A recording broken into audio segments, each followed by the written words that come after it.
Yes, now see the next question my dear. Next question क्या कह रहा है? The incorrect statement among the following is, आपको incorrect इसमें से चूज करना है। पहला क्या है भाई? PH3 shows lower proton affinity than NH3। अगर हम बात करें कि भाई जैसे PH3 है, अगर ये PH3 है, इसके पास भी लोन पेयर है, और अगर NH3 है, इसके पास भी क्या है? लोन पेयर है। कौन ज्यादा प्रोटॉन को अट्रैक्ट करेगा? जिसकी अट्रैक्टिंग टेंडेंसी ज्यादा होगी, जिसका साइज छोटा होगा। नाइट्रोजन और फास्फोरस में किसका साइज छोटा है? आपको पता है नाइट्रोजन साइज छोटा है, ग्रुप पे अगर ऊपर से नीचे आएंगे साइज बढ़ता है, तो नाइट्रोजन का साइज छोटा है, इसका मतलब इसका जेड इफेक्टिव क्या होगा? ज्यादा होगा।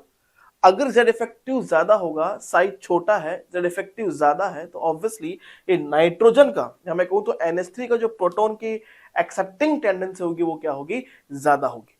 तो यहां पे दे रखा है PH3 shows lower proton affinity than NH3। बिल्कुल सही स्टेटमेंट है, बिल्कुल करेक्ट स्टेटमेंट है। यहां लिखता हूं NO2 कैन डाइमराइज इजीली।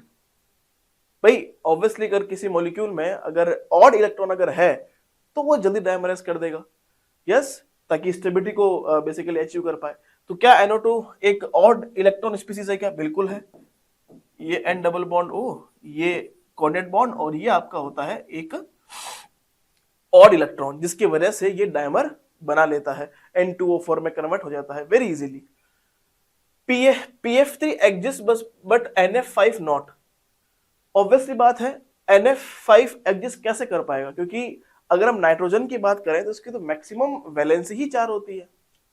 अगर लोन पेयर को डोनेट भी कर दो तो 4 बॉन्ड बना पाएगा मैक्सिमम, क्योंकि नाइट्रोजन सेकंड पीरियड से बिलोंग करता है माय डियर।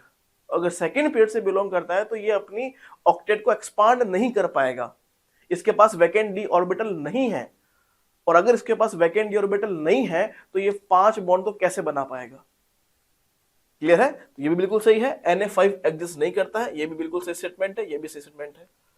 यहां पे था SO2 है ना, SO2 can act as oxidising agent but not reducing agent. अगर मैं इस SO2 की बात करूं तो अब ये देखो कि इसका ऑक्सीडेशन नंबर क्या है। देखो x-4 equal to 0, x equal to 2। ये तो भैया सल्फर +2 में है, ये तो इंटरमीडिएट ऑक्सीडेशन स्टेट है।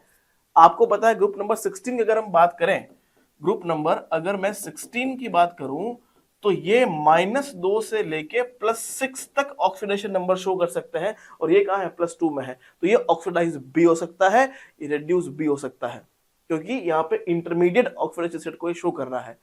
तो क्वेश्चन में क्या दिया है?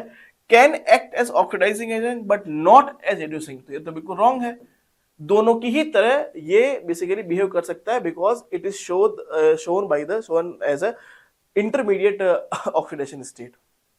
दैट्स व्हाई ये ऑक्सीडाइजिंग एजेंट की तरह भी काम कर सकता है और रिड्यूसिंग एजेंट की तरह भी काम कर सकता है। तो ये स्टेटमेंट क्या हो गया? रॉन्ग हो गया। तो इनकरेक्ट पूछा है, तो option number 4 is the correct answer for this particular question.